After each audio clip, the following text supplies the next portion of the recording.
Could Texas Tech actually pay its way out of the Big 12 and into the SEC or the Big 10? That's where we're starting. Let's dive into this, because this is all reverberations to me from what Memphis tried to do, which was very brazen. SMU, pretty brazen plan to basically say, hey, we've got the money to pay our own media revenue for the next almost decade instead of getting it from the ACC. And everybody thought, wow, that's crazy, man. That is crazy. And it is. It is a little bit crazy, but Memphis decided to one-up it and say, hey, not only will we forego some of that revenue, now it's only 5 years as opposed to 9, but not only will they forego some of that revenue, we will get sponsorship dollars upwards of $150 to $250 million to join your league. And after 5 years, you can just cut the cord if you want to. You can just cut the cord. Totally cool. That's what happened. And in the aftermath of that, Sports Business Journal wrote an article about, like, well, what does this mean? And I think it's a fair question to ask.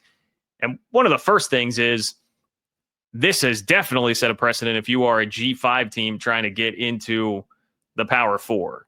You know, it feels like that, though. I feel you feel bad for Memphis. You feel bad for, like, San Diego State was really flirting for a while with getting into the Pac-12. Had it survived, very close to getting a call up to the Power 5. Now, I mean, it looks like unless you find some kind of crazy huge donor, it's going to be real hard, real tough to find your way into one of these conferences. And it's not even working. Like, the massive money grabs are not even working.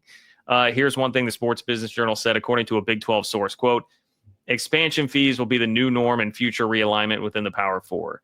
This sets the tone for future realignment. In addition to bringing that brand value, performance value, market value, if you want in, you're going to have to pay the freight, no different than a professional league.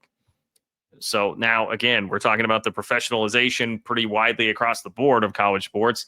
Much like if you want to start a new franchise, the NFL, NBA, whatever, like, you're going to have to bring a bunch of money to the table to do it. Here's another quote, this time from an industry source, Sports Business Journal. You're going to be hard-pressed for folks to come into leagues now and ask leagues to give up money, an industry source told SBJ. College sports are the last vestiges, if you will, where you could get in for free. Normally, if you're trying to join a professional league, you've got to bring value. This is probably a newer model at the higher level of what you will see. So yes, indeed.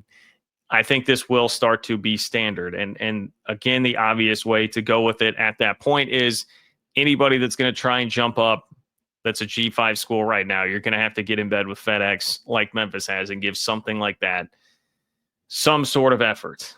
And speaking of SMU, I thought there was an interesting piece about SMU here within all of this, according to Sports Business Journal.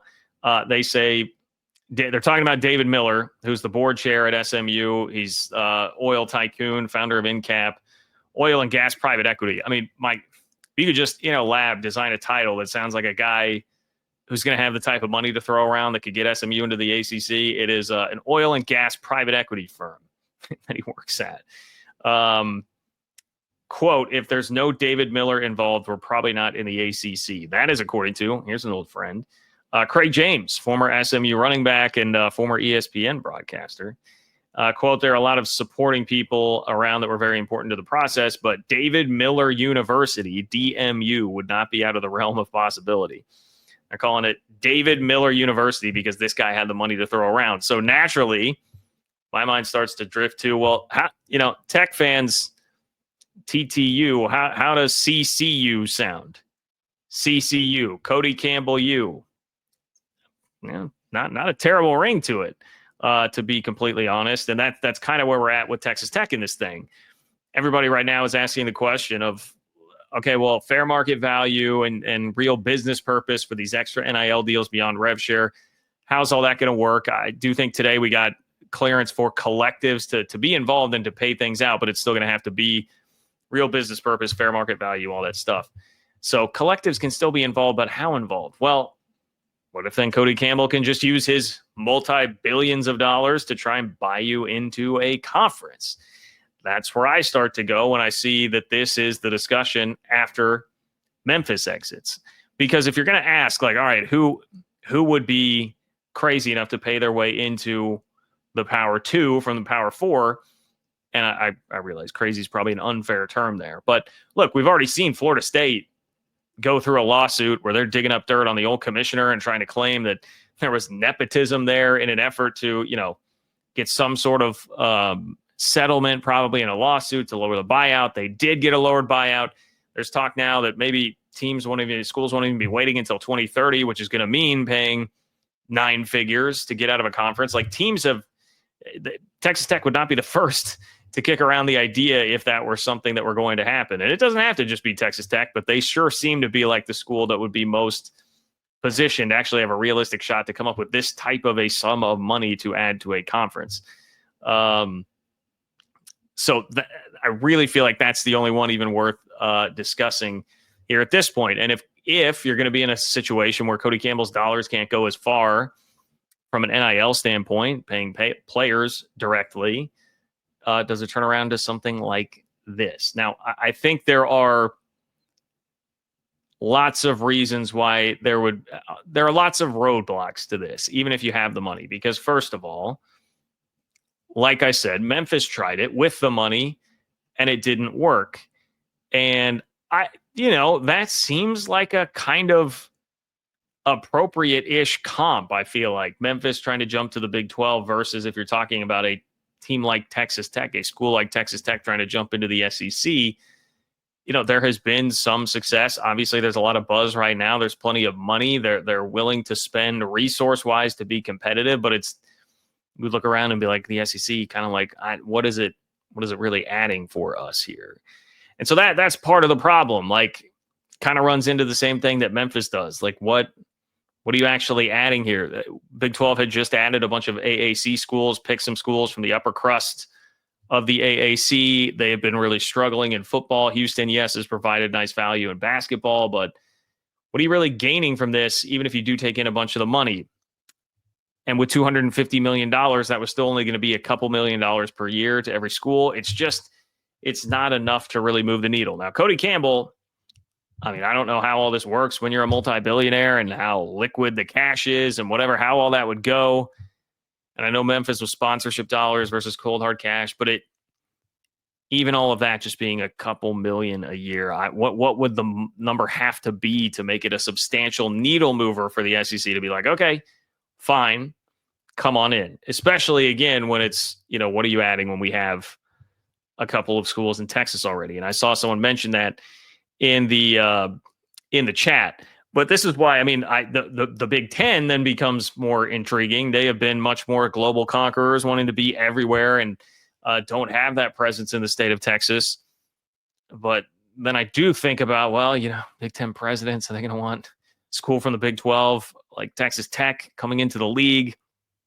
I don't know. It doesn't seem like a very realistic fit to me, even though I know money talks. And I'm seeing Clint there say $1 billion. Maybe it's that type of thing. I would just say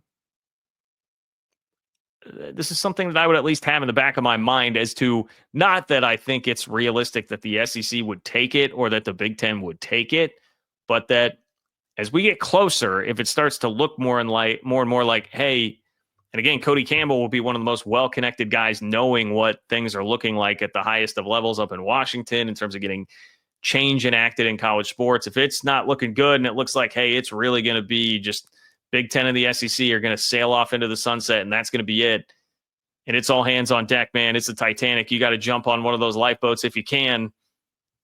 Wouldn't this offer be something that you would try to do?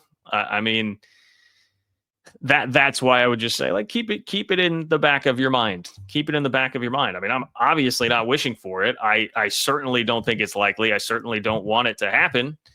But it's interesting because money talks. And Texas Tech has been fortunate enough to have an incredibly successful and now powerful alum who's got the money to maybe do this if he really wanted to. So that was my real driving thought when I saw Sports Business Journal outlining this and what it means for the future, man.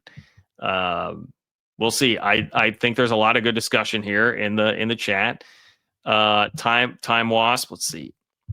Time Wasp says Big Ten would invite Texas A&M, not Tech. As much as I hate to say that, there's definitely been chatter of that before. Like, would they go get would they go get a Texas A&M? Would Texas A&M want to leave? Now, obviously, there's the tension there with Texas in the SEC, but that's an interesting point to bring up in all of this discussion. Side note, I really miss the Texas Tech Texas A&M rivalry. Pretty fierce, kind of nasty at times rivalry from what I remember from the good old Big 12 days.